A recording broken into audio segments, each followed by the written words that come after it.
성부와 성자와 성령의 이름으로 말씀드립니다. 성경이 쓰여지던 시대하고 아마 오늘날 많은 차이가 있지만 그 중에서 큰 차이가 하나 바로 하늘에 대한 생각인 것 같아요. 옛날 사람들은 하늘을 굉장히 신성하게 생각하고 또 실제 하늘에는 신이 살고 있는 그런 공간으로 생각을 했던 것 같은데요. 오늘날은 더 이상 하늘을 그렇게 생각하지 않죠.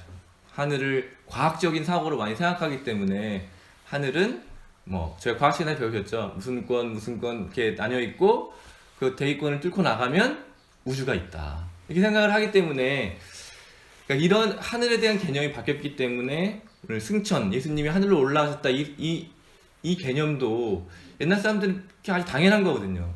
이제 예수님이 지상에서 일을 다 마치시고 나면 자연스럽게 원래 있으셨던 자리로 돌아가셨다 이렇게 생각하는데 오늘날 사람들은 승천을 딱 이야기하면 여러 가지 이상한 믿겨지지 않는 거죠. 하늘로 올라가실 때는 날개가 달려 날아갔나? 아니면 천사가 이렇게 들어주셨나? 이런 과학적인 사고로는 도저히 이해할 수 없는 거예요. 예수님이 하늘로 올라가셨다라고 하는 것이 이해할 수 없는 거죠. 그러나 이 성경에서 기록된 하늘로 올라가셨다고 하는 것은 단순히 공간적으로 지금 우리가 생각하는 공중 부양을 해서 쭉 올라가는 그런 개념이 아니라 원래 계신 그 자리로 돌아가셨다. 그렇기 때문에 우리가 이 승천을 생각할 때는 두 가지를 할 수 있을 것 같아요. 하나는 다시 하나님께로 예수님이 돌아가셨다. 그래서 요즘에는 승천이란 말보다 승귀라는 말을 많이 써요. 다시 돌아가셨다. 원래 자리로 돌아가셨다. 그래서 우리도 마지막 날에는 하나님께로 그렇게 돌아간다. 이제 이런 생각인데요. 그래서 현대 그 이단들이 많이 하는 게 휴거잖아요. 이렇게 다 죽지 않고 들려서 올라간다. 그러니까 승천을 그대로 이제 우리에게 적용하는 거거든요. 그래서 그런 어떤 세부적인 내용보다는 사실은 예수님처럼 우리도 하나님께 돌아간다. 그리고 이 초대 교인들이 믿었던 것이 예수님이 다시 오신다. 다시 오실 때는 올라가신 곳을 그대로 다시 돌아오신다. 그러니까 우리에게 있어서 다시 하나님께 돌아간다는 우리의 소망이 되기도 하고, 두 번째로는 다시 오는 주님을 기다리는 그렇게 연결이 되는 거죠. 그래서 이 부활과 아직 오지 않으신 예수님을 이렇게 연결하는 그것이 바로 이 승천이라고 하는 우리의 믿음이고 고백이고 신앙이었던 것입니다. 단순히 하늘로 올라갔다, 이렇게 떠서 쭉 기적을 일으켜서 하늘로 올랐다 이런 개념이 중요점이 찍혀 있기보다는 다시 하나님께로 떠나가셨다. 근데 생각해보면 재밌는 것이 사도행전에 보면 부활하신 예수님이 승천하신 후에도 나타나거든요. 자, 지금 사도 바울을 부르실 때 다시 부활하신 예수님이 나타나세요.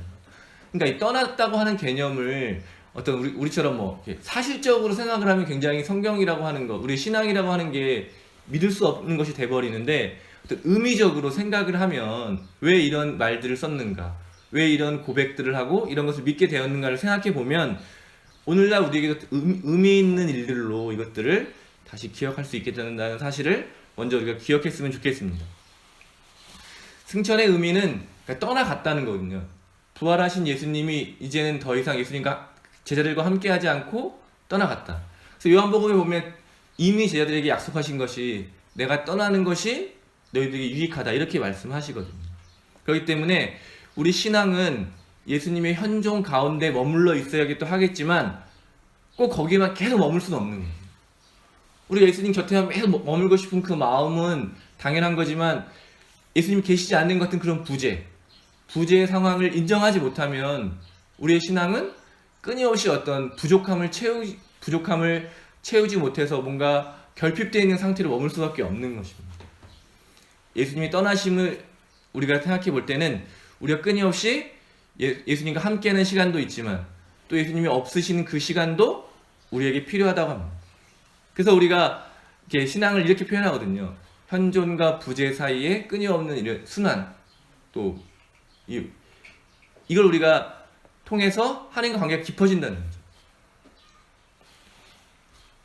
거죠. 연애를 대부분 연애를 해보셨겠죠. 연애할 때 보면 있을 때도 너무 좋지만 떠났을 때 더 그것이 확인이 되잖아요. 떠나지 않고 계속 머물러 있을 때는 그 머물러 있는 그것으로 끝나지만 떠났을 때 비로소 다시 확인이 되는 거죠. 내가 얼마큼 사랑하는지, 또 같이 있다는 게 어떤 의미인지가 없음을 통해 더 분명해지는 거거든요. 그럴 때는 우리가 이 예수님의 없음을 좀 우리가 좀 이렇게 뭐랄까요? 인정해야 되는 거죠. 그러니까 그것을 중요한 부분으로 우리가 받아들여야 된다는 것입니다.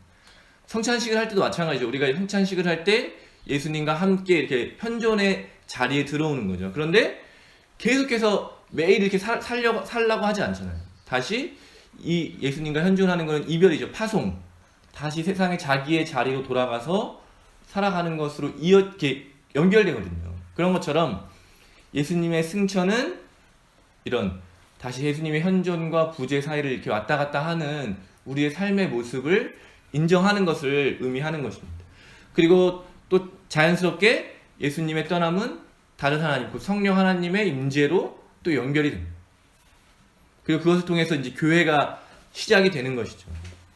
그래서 예수님의 이 승천은 이런 일련의 과정들에 있어 그냥 하나의 중요한 과정인 것이죠. 근데 우리가 신앙생활을 하다 보면 어떤 특별한 순간을 잊지 못해가지고 거기에 머물러 있는 경우가 참 많이 있습니다. 나에게 아주 특별한 경험을 줬던 그 시간, 그 장소, 그 사람. 근데 승천이라고 하는 것은 결국은 그것을 떠나보내야 한다는 것이거든요. 그렇지 않고 거기에 머물러 있어서는 더 이상 진전이 없는 거죠. 그냥 나는 지금이 좋으니까. 예수님께서 변화산에서 모세와 엘리야를 만났을 때 베드로가 했던 말 정말 참 좋지 않습니까? 지금 정말 이 지금 그냥 여기서 초막을 짓고 살면 좋겠습니다. 거기엔 사명도 없고 어떤 그 다음에 일어날 예수님의 십자가의 순환과 구원과 이런 일들이 일어나지 않는 거죠. 그래서 예수님께서 베드로를 책망하신 거죠. 나는 내 가야 할 길을 가야 한다. 내가 그냥 좋은 상태에만 그냥 머물러 있겠다라고 하는 것이 신앙이 아니라는 사실이 오늘 승천을 통해서 드러나는 것입니다. 신앙은 그냥 내가 좋은 상태, 그냥 내가 너무나 행복한 상태에 머물러 있는 것이 아니라 하나님의 뜻이 우리의 삶을 통해서 하나씩 하나씩 실현되고 이루어지는 것이라는 사실을 기억하시기를 바랍니다. 그래서 예수님께서 말씀하시는 거죠. 땅 끝까지 복음이 전해져야 된다. 나에게 오늘 복음이 전해서 내가 오늘 구원 받은 것으로 끝나는 게 아니라 그 구원은 이제 다시 더 구원을 받지 못한, 복음을 듣지 못한 다른 사람들에게로도 나아가야 된다. 그래서 헨리 나우인 신부님이 이런 과정을 이렇게 글로 쓰신 것이 있는데요. 여기 이 신부님은 그 엠마오로 가는 그 여정, 그걸 설명하면서 이렇게 쓰고 계세요. 주보 글인데 좀 보면은요. 하나님은 온전히 우리와 일치되기를 바라심으로 하나님의 모든 것과 우리의 모든 것이 영원한 사랑 안에 함께 묶여질 수 있는 것이다. 하나님은 일치를 원한다. 생기 있고 살아있는 일치, 즉 양쪽에서 오는 친밀한, 참으로 상호적인 결속을 강요되거나 의지로, 억지로 이루어지지 않으며 자유로 내어주고 자유로 받아들이는 일치를 원한다. 하나님은 우리에게 원하시는 게 이런 거라는 거예요. 억지로 그냥 우리가 일방적으로 하나님을 따라서 가는 게 아니라 서로 상호 간의 사랑을 확인하길 원한다는 거죠. 하나님이 주시고 또 우리가 받고 또 우리가 하나님께 드리고 하나님이 받아주시고 이런 상호적이고 자유로움 속에서 이루어지는 일치야말로 신앙의 아주 전형적인 모습이라는 것입니다. 그래서 이렇게 자유로 내어주고 하는 가운데 하나 됐을 때요. 이제 엠마오로 마을로 가는 그 제자들에게 일어난 일이죠. 그 두 명의 제자들에게 예수님이 가장 현존하게 됐을 때 예수님은 사라지시게 되는 거죠. 현존과 부재가 그 동시에 이루어진다는 사실입니다. 그렇게 됐을 때 예수님이 사라진 것이 아니라 승천해서 하늘로 그냥 떠나서 우리가 상관없는 분이 되시는 것이 아니라 예수님은 그들의 가장 깊은 심연 속에 존재하게 된다. 예수님의 떠남도 마찬가지라는 거죠. 제자들에게 그냥 없어진 것이 아니라 제자들의 가장 깊은 곳에 존재하게 된다. 그래서 예수님은 그들 안에 숨쉬고 그들 안에 말한다. 이제는 우리와 예수님의 경계가 사라지게 됐다는 거예요. 가장 깊은 현존을 경험한 사람들은 더 이상 그 현존이 중요한 것이 아니라 그 예수님과 하나 되었다는 그 사실이 더 중요하게 되는 것입니다. 그래서 역전되는 거죠. 사라지게 되는 거예요. 예수님이 사라져야 우리가 드러나고 우리 안에 예수 그리스도가 다시 또 드러나게 되는 그런 신비가 이루어지는 것입니다. 그래서 그런 일치가 공동체, 즉 교회를 만들어내는 그 중심에 있는 사건이라는 거예요. 우리가 예수님을 만나게 되면 더 이상 예수님이 사라지고 우리가 나타나는 거죠.